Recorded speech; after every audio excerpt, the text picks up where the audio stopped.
Hello. So in this video we're going to look at a one mean t-test and a one mean t-interval. So let me just talk about a little bit about the title, like why sigma is unknown and the sample size is less than 30. So first of all, we're talking about means because we're dealing with numerical traits, and the way we measure a numerical trait is through an average or a mean, and we're only looking at one population. And then a t-test is for a hypothesis test, a t-interval is for a confidence interval, and we're using t because we're talking about the underlying t distributions. And if sigma is unknown, which it almost always is in a practical sense, then let me give you an example where sigma might be known. So once in a while you have a situation, for example, where, like, let's say at a college, we have data on all students' ages. So we could actually find the average age of all students, and therefore also the standard deviation of the entire population of ages for students. But that's so uncommon. You rarely know sigma. And then a lot of times your sample sizes are not that large. So this is the technique that our author just rolls right into because of the practicality of how things really work.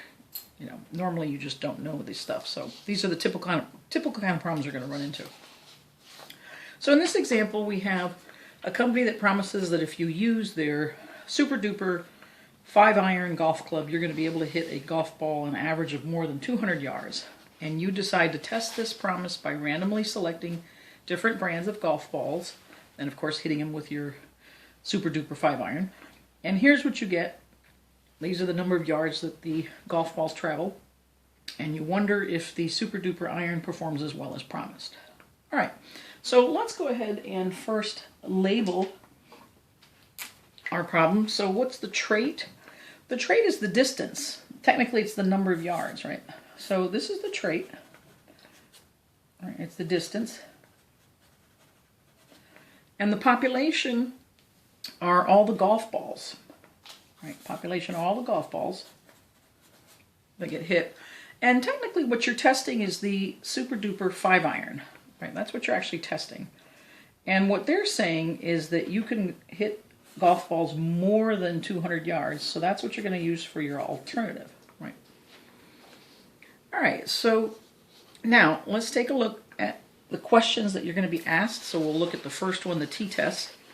Test the claim that a golf ball hit with a super duper 5-iron will travel an average of 200 yards. Use a 5% significance level, and we're going to go out 2 decimal places for all calculations. And we're going to write our conclusion in context of the problem. And in my class, you're going to download the template, which I'll show you at the end of the video. Okay. So when you start out then, let's go ahead and make our info box. Okay. So what I mean by that is you want to take all of your data, right, and load it into a list in your calculator. So I've already done that, but let me just kind of remind you what you do. You go to Stat, and you're already on Edit, so just press Enter. And here I have everything loaded up in the first list. If you happen to forget how to clear a list, I've created another list, List 2, just to show you it's a dummy list that I can clear. Go to the name of the list, press Clear, and then Enter. And that's how you clear a list. And then you can start entering values like 2, Enter, 3, Enter, that kind of thing. All right? So just Clear, Enter.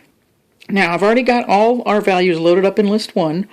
Once you've done that, to go ahead and find what you need to for your info box, you're going to go to Stat,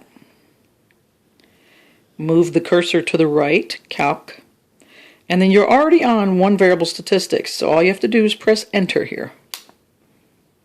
Now you want to tell it the list. Well, we have everything in List 1, and List 1 is above the numeric button 1, so we want to press second 1. So you're telling the calculator, please perform one variable statistics calculations on the information in List 1. There you are. So X bar, or Y bar as our book calls it, is 198. The standard deviation of the X data values, which our book calls the Y data values, is 14.51. And there's your sample size, 14. All right, so I'm going to write all that down in my info box which I will ask you to do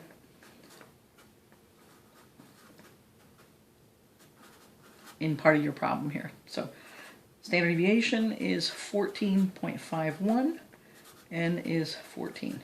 Now that's really what we need. That's the basics. Everything else we can derive from that. Okay?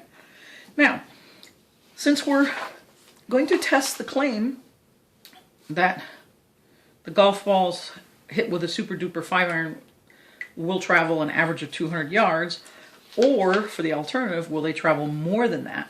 Right? That's really... Then here's where we start. The null and the alternative, and you say mu. Now we're using mu because, again, this is a numerical trait, and that's how the average trait for the population is mu. So we'll say it's 200 yards, or is it greater than 200 yards? Okay. Now, after that, we want to test conditions, and let me go through the first few, but we'll have to target, again, the representative sample. So independence, how far one golf ball travels certainly isn't going to affect how far another golf ball is travels when it's hit by a super duper 5-iron. 10% rule, we have a very small sample size, certainly less than 10% of all golf balls out there. And let me jump to random sampling. We are told here that this is a random sample where you selected different brands of golf balls to try. Okay. Now, representative sample, we need to see, is our sample, because it's small, because it's less than 30, right?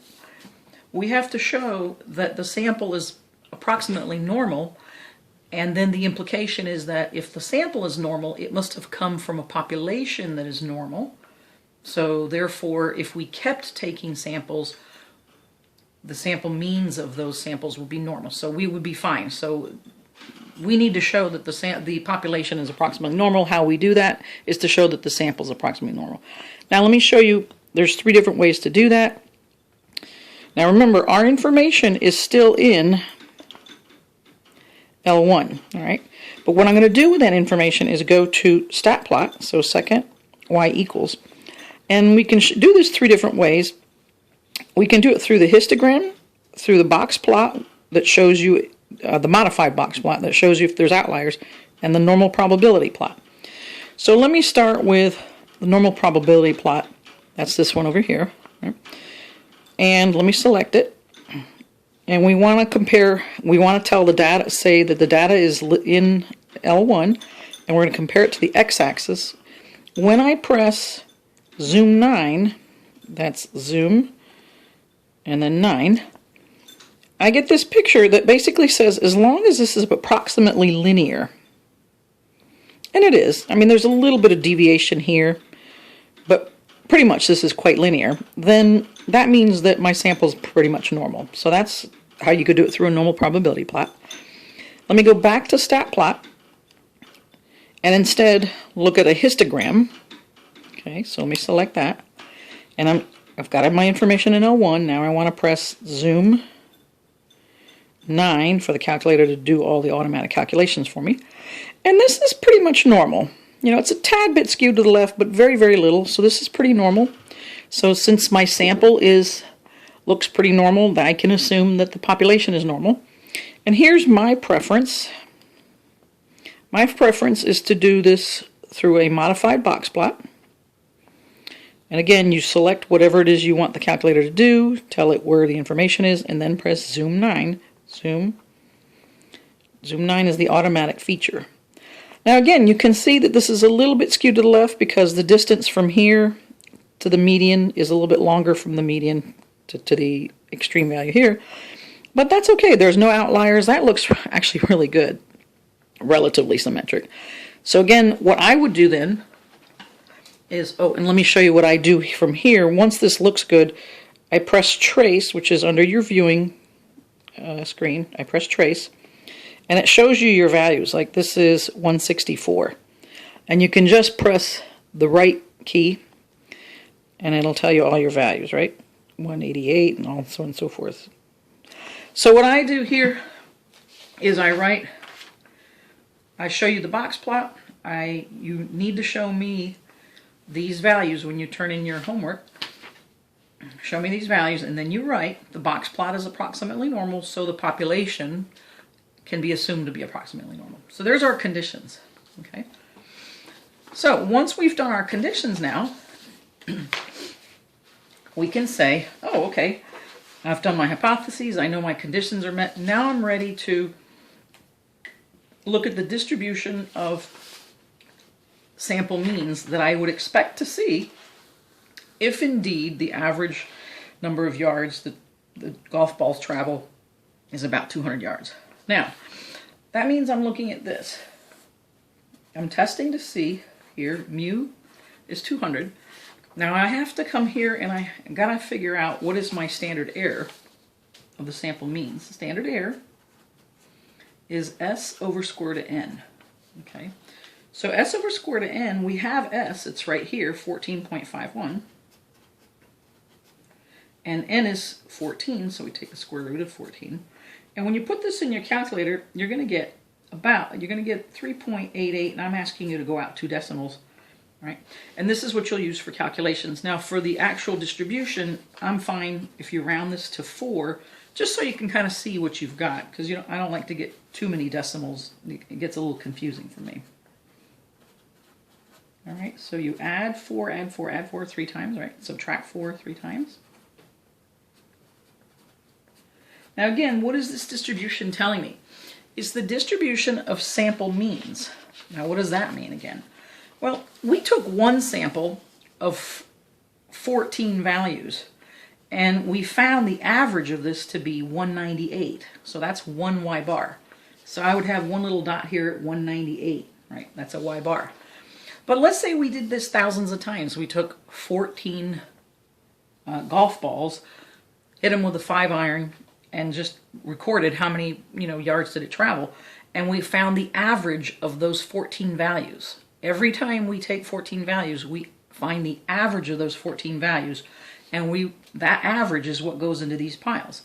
So then the interpretation here is that 68%, right, within one standard deviation of the mean, 68% of all sample means are going to be between 196 and 204, meaning 60. When I take a sample of 14 values, 68% of the time it's going to have an average of between 196 and 204. 95% of the time when I take 14 values, 14 golf balls that were hit, I'm going to get an average for the 14 values of between 192 and 208, and so on and so forth. That's the empirical rule. So then I test it. So this is what I would expect to see if this is true, if the null is true. Now I actually test it by finding a specific. I actually went into reality and I took a test, and what did I get? 198. So where is that? Right about here. Okay, here it is. Now I'm going to test that by calculating what was the probability of getting that sample mean, if this is true. Well, now remember, I shade to the right because I wrote this as a sentence. And so I shade to the right because this is greater than. And when I say write it as a sentence, I mean that the average number of yards of all golf balls hit by the super duper 5.9 is greater than 200. That's a sentence. Now I'm going to find the probability of getting this sample mean. So I'm going to find this. How far is the sample mean that I got from what the null is stating for the whole population over the standard error, which we calculated was 3.88. Okay. Now, when I go ahead and calculate this, I'll get a t-score of negative 0.5155. And let's see if that makes sense. First of all, it's to the left of the mean, so I expect it to be negative because the mean is 0 standard deviations or standard errors. So this is to the left, so it's negative. That makes sense. And this would be -1 standard error, so it looks about halfway. So that's good. Seems reasonable. From here, I've got to find the area under the curve that corresponds to this. So I'm going to do TCDF, and again, because it's t-distributions that we're using, not normal distributions, I go from here to infinity, so from -0.5155 to 100 standard errors, And here is where there's a special entry. You've got to use degrees of freedom, right? Degrees of freedom is one less than the sample size, so it's going to be 13, right? And let me show you again where that is in the calculator. So you're going to go to vars, so second vars. And here we are, TCDF, so I'm going to go down to that. And then you're going to put in your values, negative 0.5155, comma 100, comma 13. Sorry, let me get that little in focus. There you go. And I get 0.692571, blah, blah, blah. So we'll say 69%. All right, so that's 69%. That's your p-value. All right. Now, let me get that a little bit cleaner. I'm going to compare the p-value to significance level. They gave us a significance level of 5%. Let's see this here somewhere. 5%. So we have 69% is obviously way greater than 5%. So what that means is we're trying to find out how well did our model or our null predict the sample that we got. Well, it predicted it extremely well. Look at the chances of getting that sample. It was enormous. So is this a good model? Yes. So could the model be true? Yes. So what's not likely? The alternative, right? So I do not reject my null.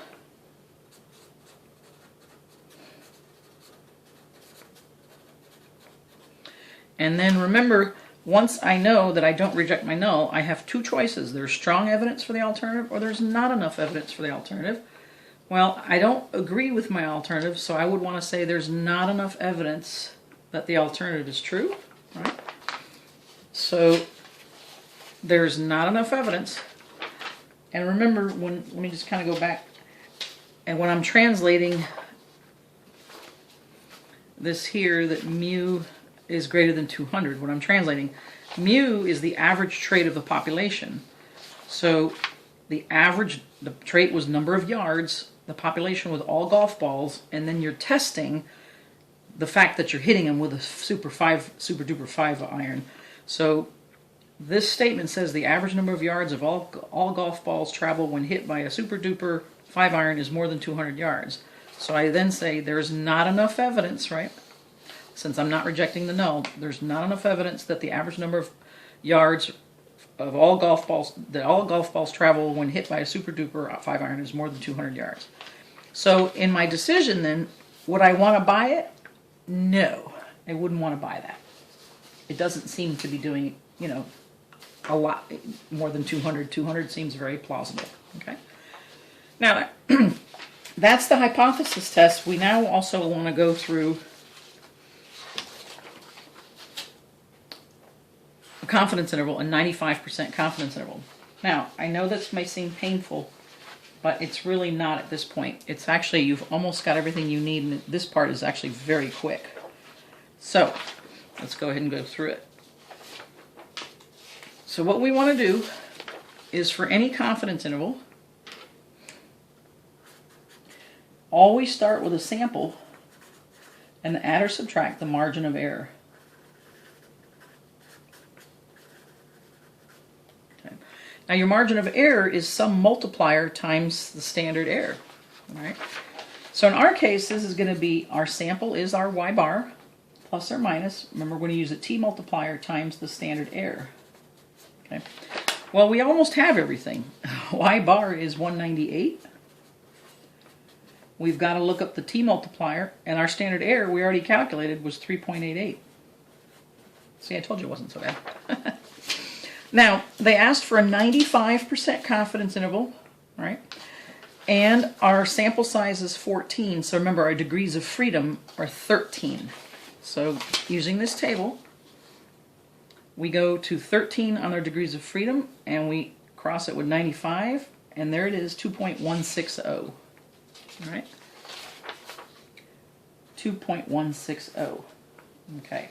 Now, when you go ahead and add and subtract this, you should get 189.9. 202.62 to 206.38.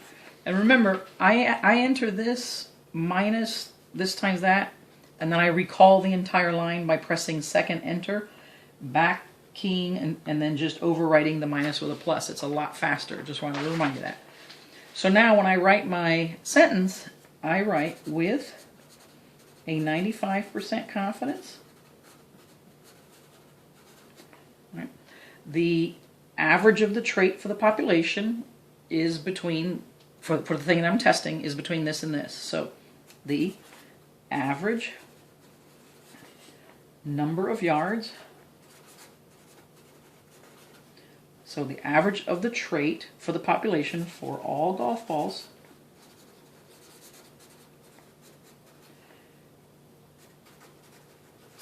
they travel, so the average number of yards for all golf balls travel when hit by a super duper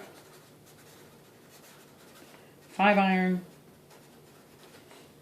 is between, and let's just round it, 190 and 206 yards.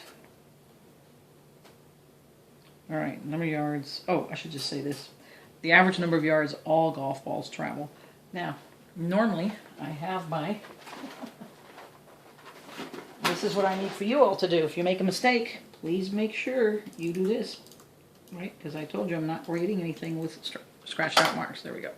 So with a 95% confidence, the average number of yards all golf balls travel when hit by a super duper 5-iron is between 190 and 206 yards. So when you hand in your work, here's what it'll look like. You'll have downloaded this template, right? And you'll fill it in just like we just did. I just did it very large so you could read it and see it on the video. All right, there's your second page. Tell me your decision. And then give me another clean page where you just label it a title, confidence interval. Give me your calculations. You saw how fast it is. Give me your sentence. And that's it. Thanks so much for listening.